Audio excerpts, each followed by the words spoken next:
Bon, ben bonjour tout le monde. Salut Sylvain, salut Denis, Steve, Eric. Il y en a peut-être d'autres. Il y en a d'autres qui sont branchés, mais j'ai pas vu les noms passer.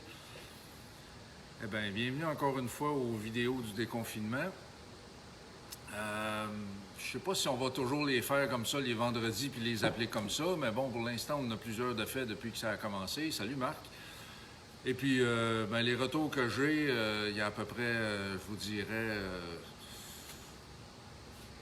800 000 personnes qui regardent environ. Là-dessus, il y en a au moins 500 000 qui m'ont envoyé des courriels me dire qu'ils aimaient ça, et que ça se pourrait qu'on continue. J'ai aussi Hollywood qui a appelé. Il voulait peut-être que je fasse un film avec à grand déploiement, quoi, comme je sais pas moi, Ben-Hur ou quelque chose de même. Enfin bref, j'étudie la question, mais le garage pour moi est plus important que d'aller faire Hollywood avec ça. Bon, blague à part, aujourd'hui c'est l'embrayage. L'embrayage pour un véhicule avec une transmission manuelle, évidemment, c'est une des pièces les plus importantes pour la faire avancer. Salut Denis, salut Martin. La faire avancer, c'est sûr, mais c'est en réalité le rôle de l'embrayage, c'est de connecter. Salut Alain. C'est de connecter les roues ou de déconnecter les roues. Salut Pépé. Du moteur en fait. Parce que l'embrayage et, salut Maxime, l'embrayage se trouve à être l'intermédiaire entre les roues et le moteur ou entre la transmission et le moteur parce qu'on sait que de toute façon, la transmission est connectée aux roues par l'arbre de commande. La transmission, elle a un neutre, je n'apprends rien à personne, sauf que le neutre est mécanique et puis si l'embrayage n'est pas activé, la transmission va se mettre à tourner. D'accord, elle est au neutre, les roues ne se mettront pas à tourner, c'est évident, mais on ne pourrait pas, sans embrayage, partir du neutre puis le mettre en première. On devine ce qui va arriver, on va entendre les dents se contre-choquer les unes contre les autres. Et puis la chicane va pogner dans la transmission, puis il y en a qui vont vouloir partir, puis l'autre vont vouloir rester, puis enfin bref. Il y en a qui vont perdre leurs dents, et puis ils vont tous tomber dans la panne après ça quand on va l'ouvrir, le bouchon pour la vidanger. Mais sérieusement, salut Christian, sérieusement, l'embrayage permet d'unir la transmission au moteur ou de le désunir ou de le séparer. L'embrayage, c'est un système quand même assez... Salut Wendy! C'est un système quand même assez simple, c'est plutôt basique. Il y a beaucoup de subtilité, mais le principe de fonctionnement est bien basique. Cette pièce-là qu'on reconnaît un peu, qui a le dentier autour ici, qui a les boulons d'attache au centre là, ça c'est le volant moteur, c'est rattaché au bout du vilebrequin.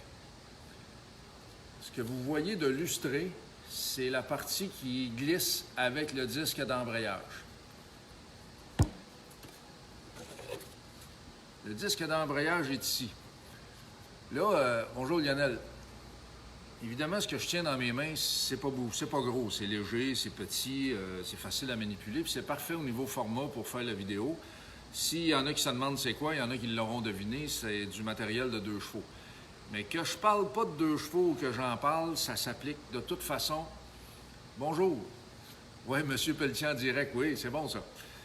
Ça s'applique de toute façon toujours à n'importe quoi qui circule, qui est vieux, même qui est neuf aussi, là, mais qui est vieux, qui a un moteur en avant et une transmission en arrière. C'est la même poutine. C'est le fun que je puisse utiliser des pièces légères pour pouvoir faire les vidéos. Ce disque-là, il prend sa place dans le fond ici. On voit que la surface qu'il y a là, c'est un peu lustré. J'essaie, avec la lumière du plafond, essayer de faire quelque chose. Hein. C'est lustré. Il s'en vient là-dedans. Il frotte au fond de ça.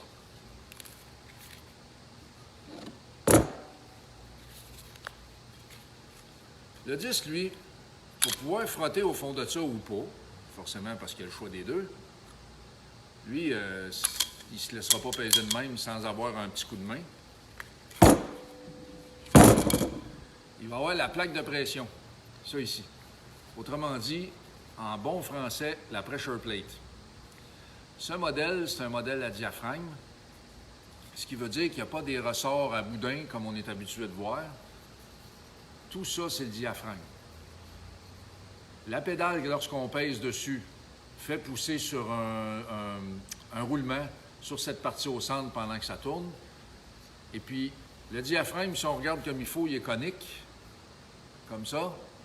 Et lorsqu'on pèse dessus, il va venir droit. En venant droit, étant donné qu'il est pivoté ici tout le tour, là, on ne le voit pas bien, mais à l'intérieur, il continue un peu.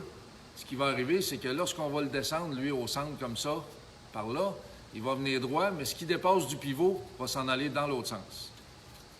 Avec la plaque de pression, qui, curieusement, va prendre l'autre côté du disque, va le dégager quand on appuie sur la pédale. Fait que ce qui arrive concrètement quand on pèse sur la pédale, les deux se séparent comme ça. Si les deux se sont séparés, ça veut dire qu'il n'y a plus de pression sur le disque. Ça veut dire qu'il n'y a plus de pression non plus sur le volant moteur. Ça veut donc dire que vous pourrez passer vos vitesses. Vous lâchez la pédale doucement. Il se passe l'effet inverse.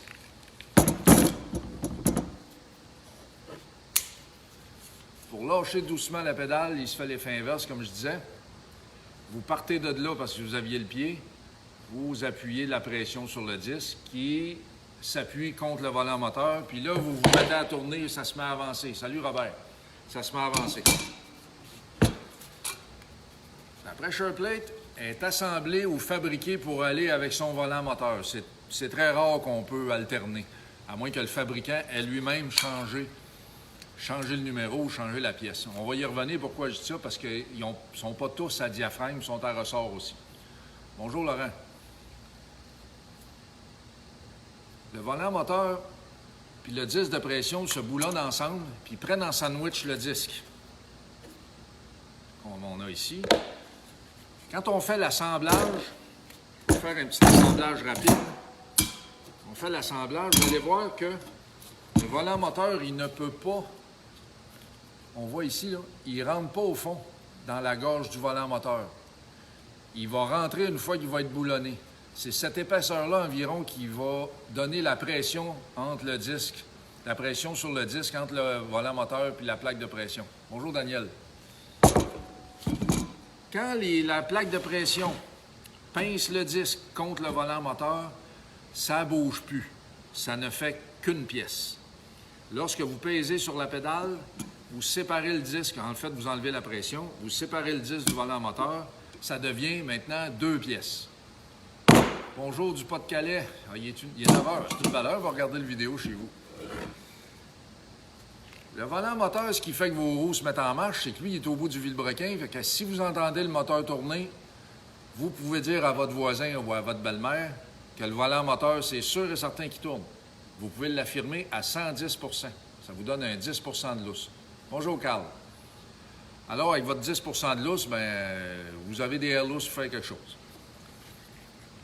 Si le volant moteur tourne avec le moteur, forcément, la plaque de pression qui est vissée après, vissée dessus, si on la regarde de face comme il faut, on voit les trous autour ici. Bien, lui aussi, il tourne. Il tourne toujours avec le volant moteur. Fait que votre 10 % s'additionne. Vous lui dites à votre belle-mère qu'à 110 % le volant moteur tourne aussi avec le volant tout le temps. Votre belle-mère, là, elle va être vraiment très heureuse de parler avec vous de ce sujet-là. J'en connais pas une belle-mère qui ne trippe pas là-dessus sur les volants moteurs. Sauf que le problème, c'est que vu qu'on ne le sait pas, c'est parce qu'on ne leur a pas proposé. Bon, c'est vrai que je n'ai pas essayé avec la mienne, mais ça devrait bien aller.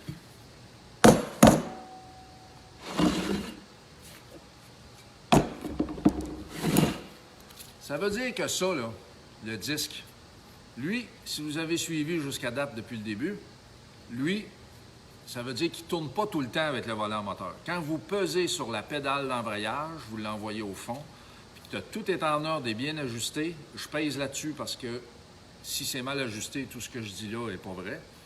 Mais si tout est en état et bien ajusté, le disque, en pesant sur votre pédale d'embrayage, le disque, lui, va s'arrêter de tourner. Il va tourner à l'intérieur de son logement. Ça veut dire que lui va tourner et pas l'autre. Ils ne se toucheront pas. Là, je les tiens ensemble pour qu'ils se touchent, parce que sinon, ils vont tomber à terre. Là. Mais ils ne se toucheront pas, puis ils vont tourner. Vous voyez des cannelures ici avec mes babines en arrière, là? Bon, ben, les cannelures sont pris. Salut Pierre-André. Les cannelures sont pris sur l'arbre ou l'input shaft en français, sur l'arbre d'entrée de la transmission. Autrement dit, quand vous lâchez, vous avez embrayé en première, vous lâchez votre pédale d'embrayage tout doucement, lui se met à tourner doucement, il va aller finir par rejoindre la vitesse du moteur, mais le cœur ici au centre, où il y a le dentier qu'il y a là, va entraîner l'arbre de transmission, un peu comme il entraîne mon doigt, mais mon doigt ne serait pas capable de faire un tour ou deux, parce que je pense que je finirais par dire aïe aïe un peu. C'est comme ça que ça marche, c'est ça qui fait avancer votre véhicule. En fait, c'est lui qui est pris après les roues, contre lui qui est pris avec le moteur. Quand les deux s'épousent ensemble et qu'il y a de la pression, les deux se mettent à tourner à la même vitesse. On va juste dire un mot vite fait sur les pressure plates ou les plaques de pression à ressort. On en a une ici. Il n'y a pas de diaphragme. C'est des ressorts à boudin bien ordinaires qu'on connaît tous, qui pressent, bonjour Gérard, qui pressent le disque. Le principe est le même. L'inconvénient de ces modèles-là, c'est pas parce que c'est vieux, mais l'inconvénient de ces modèles-là, c'est que c'est moins confortable pour le pied ou pour la jambe. C'est que, étant donné qu'on a des ressorts comme ça, eux autres travaillent de façon linéaire et ont à peu près la même résistance du début jusqu'à la fin. Ça veut dire que lorsque on passe d'un modèle à ressort, parce que dans certains cas, c'est possible, on passe d'un modèle à ressort pour un modèle à diaphragme, comme celui-là, le feeling ou la tension nécessaire pour appuyer la pédale va être différente. Le ressort, lui, du début jusqu'à la fin, il va vous faire sentir à peu près la même pression. Tandis que le diaphragme, lui, il est dur au début, mais aussitôt qu'il commence à s'aplatir et il s'en est proche d'être droit, donc en ligne avec son pivot, aussitôt que les deux s'enlignent ou à peu près, il devient très, très facile à déplacer. Aujourd'hui, tous les véhicules récents ont tous des embrayages à diaphragme. C'est suffisamment fort pour pincer le disque, mais c'est surtout très confortable pour la jambe. Quand on change sur certains modèles de 2 chevaux, puis certains modèles d'américaines aussi, on a l'occasion de passer d'un modèle à ressort puis d'un modèle à diaphragme. On voit tout de suite la différence. C'est beaucoup plus facile à opérer et c'est aussi beaucoup plus facile à jauger notre point de friction pour décoller sur une lumière puis de faire ça de façon confortable. Parlant de confort, ça, c'est pas juste un vulgaire disque de métal avec les cannelures au centre qui ne peut pas faire tourner mon doigt plus que 8 tours, avec des rivets puis posés ensemble pour qu'il y ait une certaine friction et que ça colle ensemble. C'est pas juste ça. Si vous regardez comme il faut, là, à l'intérieur ici, au centre, on voit pas tellement bien. Salut Étienne. On voit pas tellement bien, là, mais à l'intérieur, il y a la plaque de métal que vous avez ici qui se rend jusque tout le pourtour qu'il y a là. Vous avez les rivets d'ancrage pour que ça tienne ensemble, c'est correct aussi.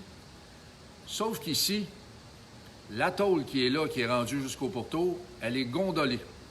Elle est comme ça.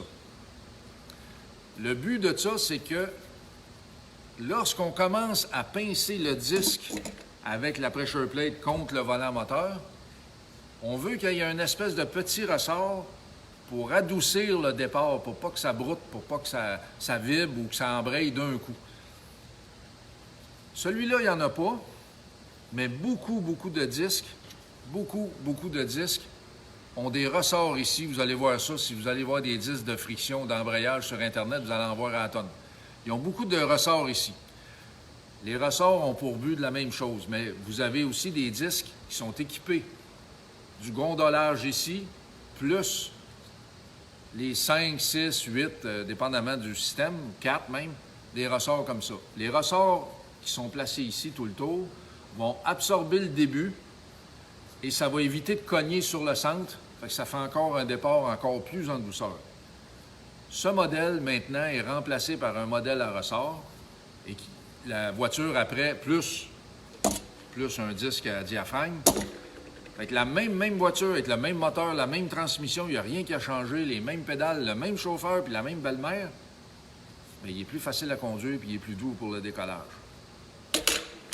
Comme je vous ai dit, en parlant avec votre belle-mère, je suis sûr que, étant donné qu'elle ne connaît pas le sujet, des plaques de pression puis des disques de friction. On le sait qu'elle va aimer ça, c'est acquis, là. On me l'a dit. Je l'ai lu sur Internet. Mais, lorsque vous allez lui dire que les ressorts au centre ici améliorent le confort, ça va être bien, bien, bien étonné. Vous m'en reparlerez en tout cas pour la belle-mère, là. Moi, la mienne, je n'y ai pas demandé encore, mais je suis certain qu'elle va aimer ça, je vous le dis. Mais comme je la vois pas souvent, fait que je fais un supposé. Avec le temps, évidemment, tout s'use. Le disque, il va s'user. Mais le fond ici, sur le quoi le disque il glisse au départ, parce qu'après ça, il ne glisse plus, on a compris.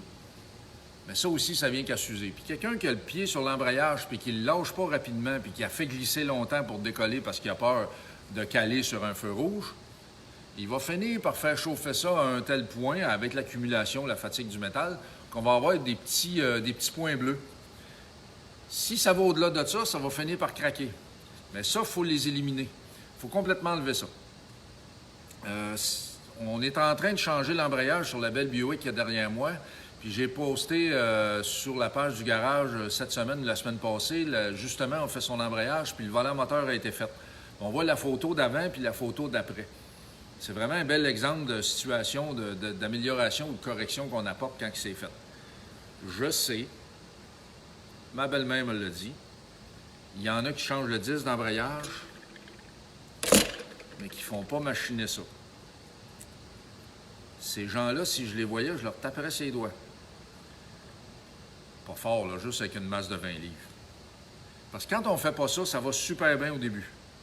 Parce que le disque neuf, il vient à bout de récupérer le problème ou les inégalités. Parce que si vous vous ramassez avec des points bleus sur la surface ici, attendez-vous pas qu'elle soit uniforme et que toute la surface soit à la même hauteur. Parce qu'avec les points bleus, on se ramasse avec des creux puis des sommets. Quand on aura ça, des creux puis des sommets, on ne pourra pas avoir une douceur d'embrayage, surtout quand on décolle sur un coin de rue, c'est impossible. Mais au début, je vous le dis, vous allez mettre un disque d'embrayage. Oui, Alain, oui, c'est vrai aussi. C'est tout vrai, ça aussi.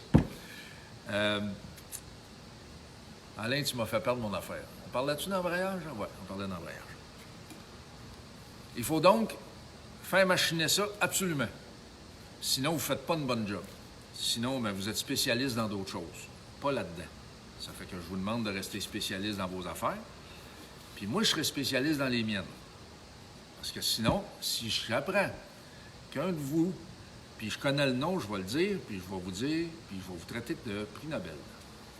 Ça ne sera pas un compliment. Mais bon, blague à part, là, ça doit être absolument corrigé. La plupart des ateliers mécaniques comme CarQuest, Napa, ces trucs-là, les font, ou les ateliers qui restaurent les embrayages. Quand les embrayages ne sont pas disponibles dans le neuf récent, là, je ne parle pas du New Old Stock de 1942 là, ou 1951, je ne suis pas friand d'utiliser des matières de l'époque, des matières organiques, comme des caoutchoucs, des bandes de frein, ces trucs-là, mal pris. C'est pas la fin du monde, mais j'aime mieux utiliser des matériaux d'aujourd'hui. Et puis ça se fait rebâtir. On les envoie à l'extérieur, en général, c'est à Montréal. Ils vont nous remettre de la matière toute neuve, avec des rivets neufs. Ils vont changer les ressorts s'il y en a. Ils vont machiner le fond du volant moteur.